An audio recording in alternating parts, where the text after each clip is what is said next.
Hello crafters, welcome to today's training. Today we are going to digitize this image that's on screen. Now as a disclaimer, I should say that this is not my design, nor do I have rights to this design. Okay, I just took it offline to use for demonstration purposes only for today's training. All right, that being said, let's go over some shortcut keys real quick that would help you as you digitize, will make you go faster through your designing. Okay, so we have Control Z as in zebra, and I am using a window keyboard. The software that I'm using for my digitizing, it's Welcome E4.5, the Welcome Embroidery Studio. All right, so again, on my keyboard, I'm pressing Control Z as in zebra, and that will undo any process that you previously did. You can also access that by going here and clicking on this. It would undo the same way. All right, Control C is the copy, C as in cat. You can go here, click on this, and it will do that same function. Control Z as in Victor, word paste. Again, if you click here, it will do that function for you. Control K would break apart. If I go up here to arrange and click on it, you would see break apart right here. It's grayed out because I have no object selected that I need to break apart. Also, Control G as in George would group. You would access that here. Control U as an umbrella, you would access that here also. All right, and those are some quick, simple shortcuts that you can use to, like I said before, help you move faster through your designing. Also, if you hit S, just S as in Sam on your keyboard, it would hide whatever stitches that you have on your workspace. You hit that S again and it would bring those stitches back into view. If you hit D as in dog on your keyboard, it would hide your design as this. All right, and if you hit that D again, it would bring it back. Okay, so also let me demonstrate. I will be using right and left click. So left clicks give you straight lines, and my line is not going to be exactly straight.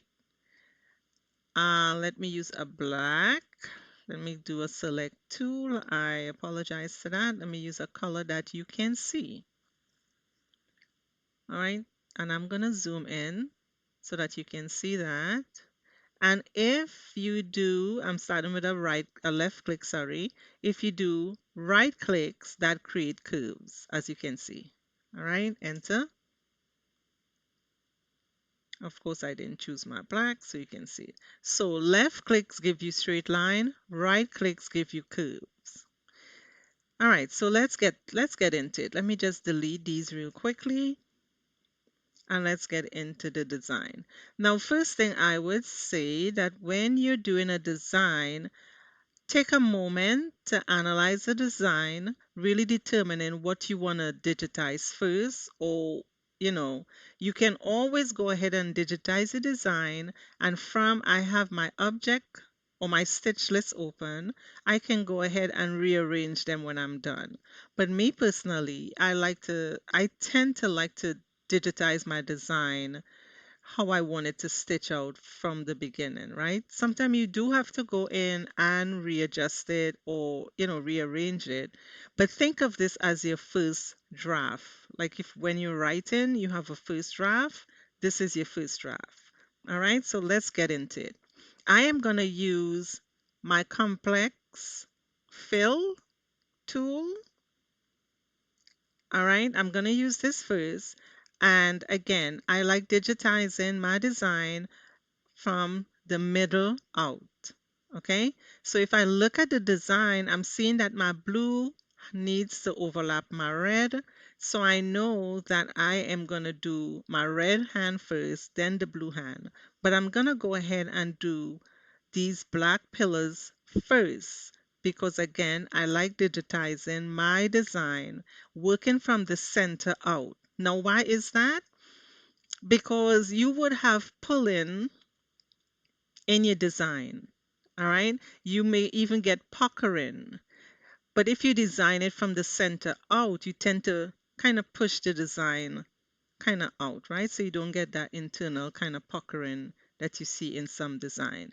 So with that being said, let's get to it. So I'm going to make my columns green, and I'm only choosing this color so that we can see it. Again, remember, left click give us straight lines. So I'm left clicking here, but I'm going to right click here to give me my curve. If you look down to your bottom left, in my software, it gives me the instructions that I need to do. I don't need any additional boundaries, so I'm going to head and hit enter, choose my angle. All right, I'm going to hit S on my keyboard to bring my stitches back so you can see them as I go. I'm left clicking for straight lines. I'm going to say that a couple times so you remember. All right, that was a right click there. Enter, enter. Okay, left click, left, left, right, right, left, left. One more time. Left click, left click, left click, right click, left click, left click. Enter, enter, create your angle. So, and easy as that, we're finished with that. All right. Now we're going to move on to our red hand. I'm going to change tool because as you can see, my red hands or my hands required to have multiple angles. So I'm going to change to my turning complexity tool. I'm going to change my color so that we can see it. And as we digitize this hand, on these inside where our outline is, we are going to make it a bit, just a bit, larger than the red. Okay, we're going to make the blue also larger than the blue, and I'll show you why that is necessary. So let's go ahead and do our red. We're going to start here. All right, I always start with a left click and then I go into my curves with a right. I'm going to end here with a left click because you see this is straight. And then I'm going to come out just a bit, just a bit. So that way this is overlapping. When I say overlapping, when you go to do your white is not gonna, your white is gonna be exactly the size that it is. So let me explain that a little more. When you're doing a design, okay, that requires one object to be on top of the other, as this white would need to be, right? The white will need to be sitting on top of the red and the blue.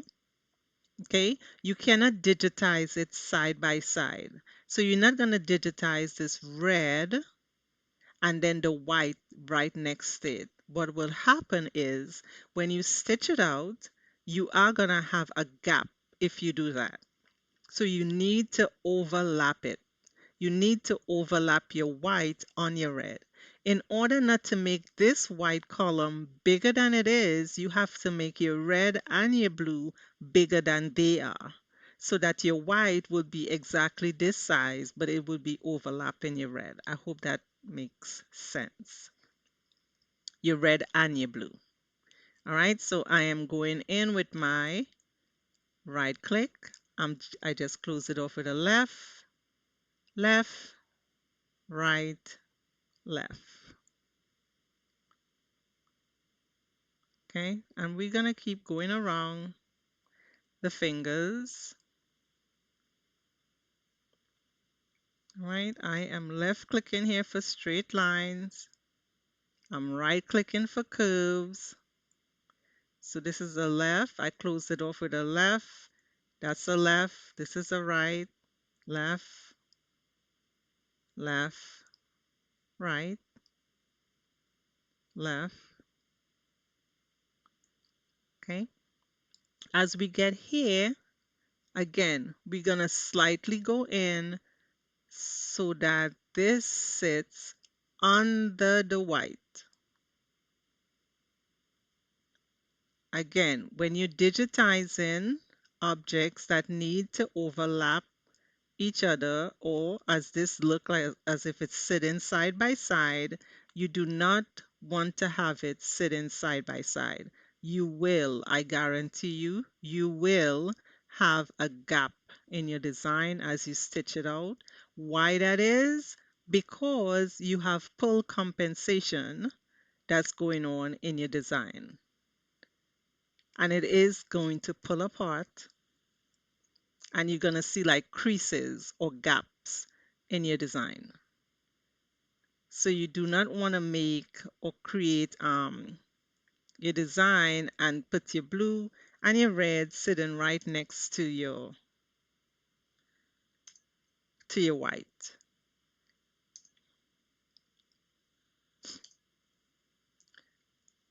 Now this is something you can do after, but I spotted right here, so I'm gonna go ahead and fix it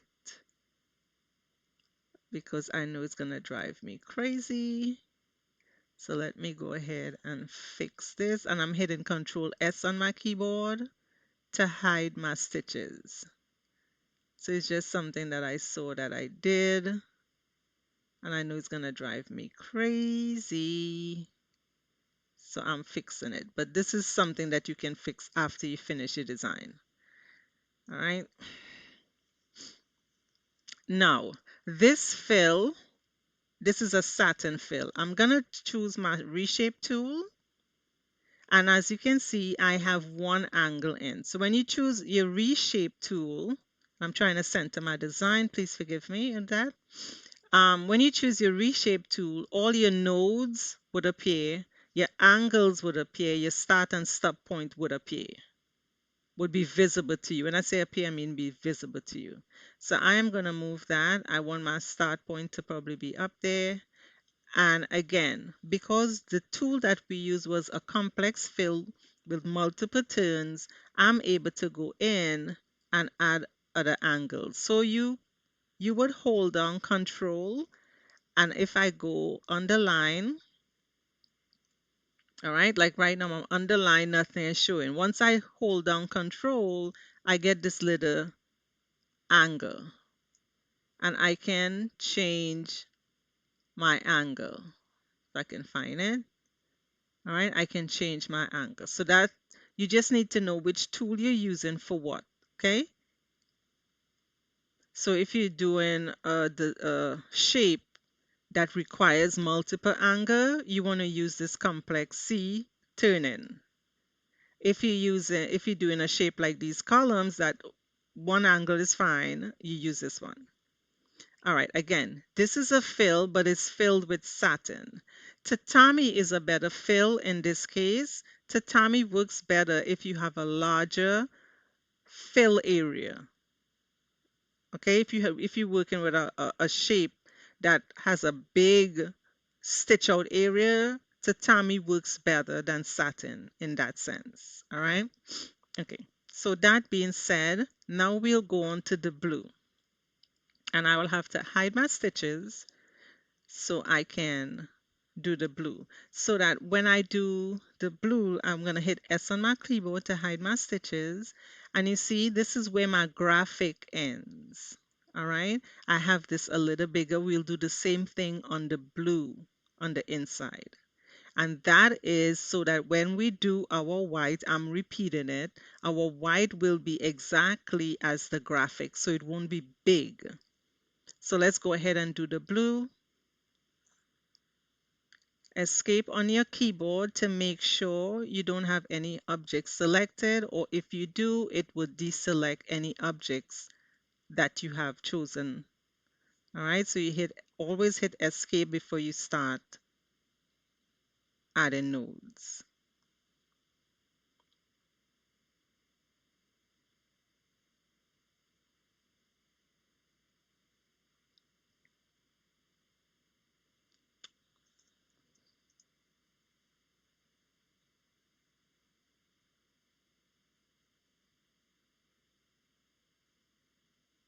Remember, we're going in a little bigger.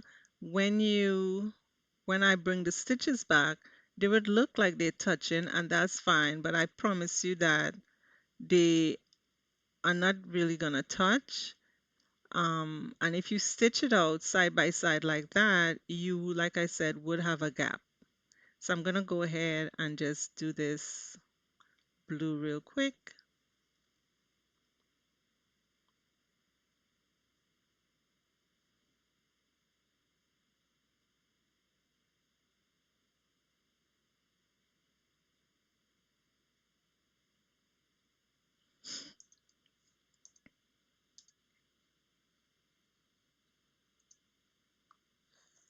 S on my keyboard to bring my stitches back, and I just want to change this to a different color that we can see.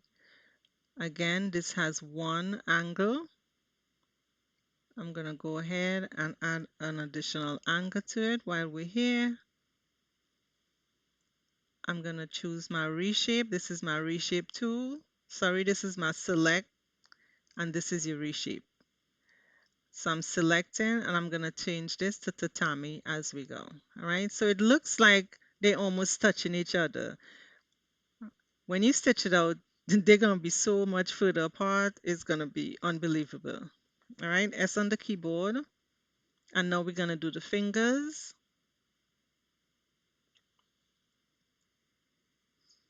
Again, I'm just quickly scanning. Okay, so I am just quickly scanning. So I'm making this yellow.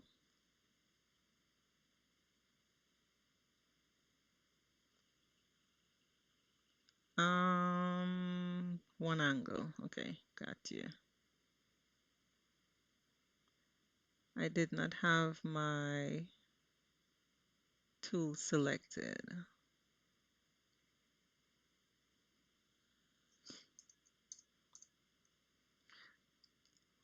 Now, if you notice, I did not choose my angle there, but this, if I keep hitting enter, it will just create my angle for me. I can always go in after, and I will go in after and change it, but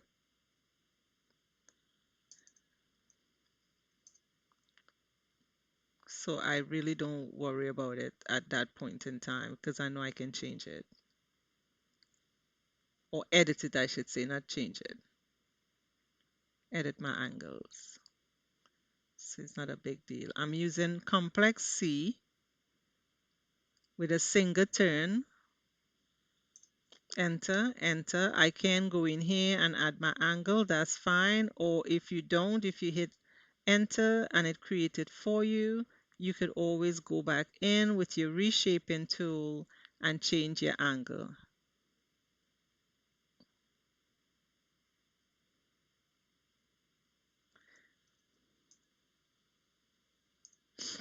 All right, I'm gonna hit S on my keyboard to bring it back, hit my object,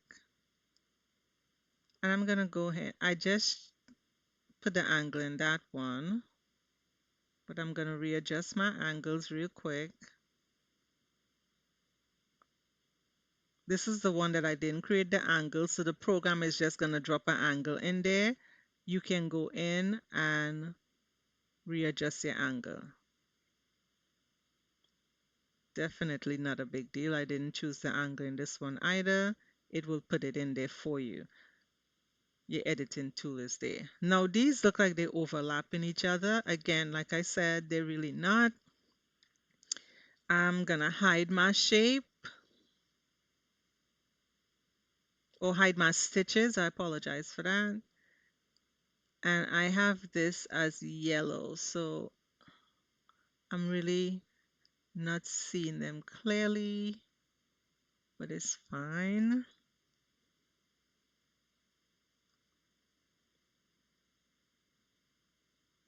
Again, remember this is your first draft, so let me not make this too difficult. Okay, so that's both our hand. Basically, guys, we're almost finished with the design, and we're gonna go in now and do the outline. I'm gonna hit S on my keyboard.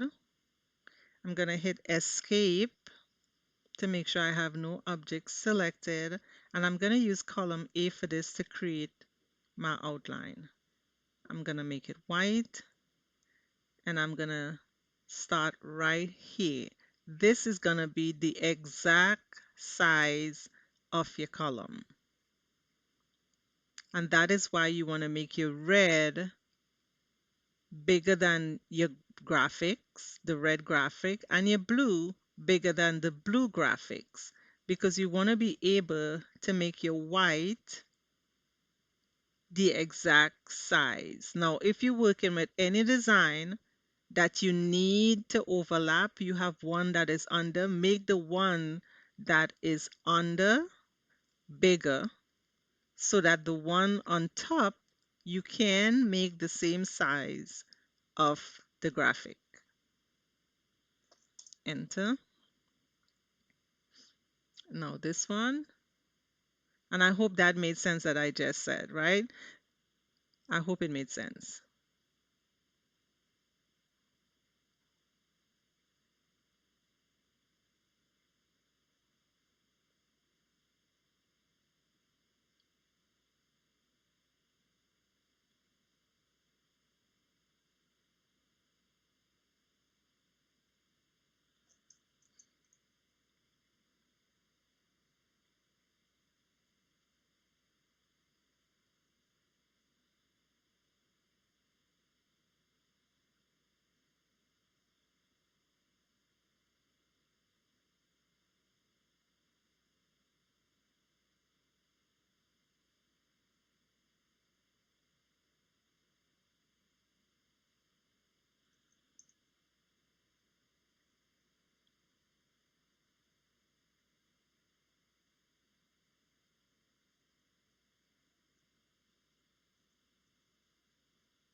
Okay, and that's your outline.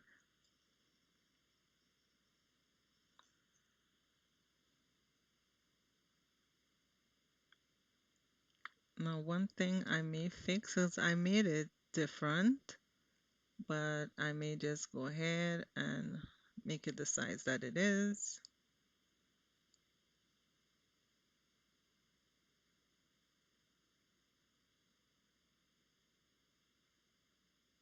Okay,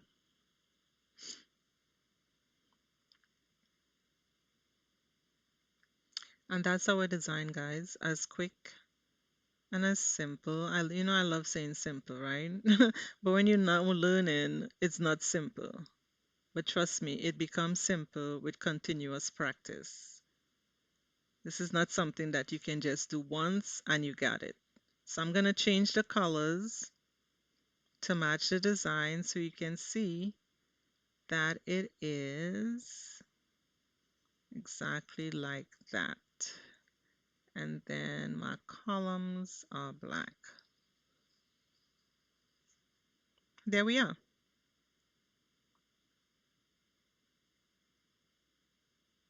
There we are. Thank you guys for joining me. I hope you enjoyed the training and I'll see you on the next one.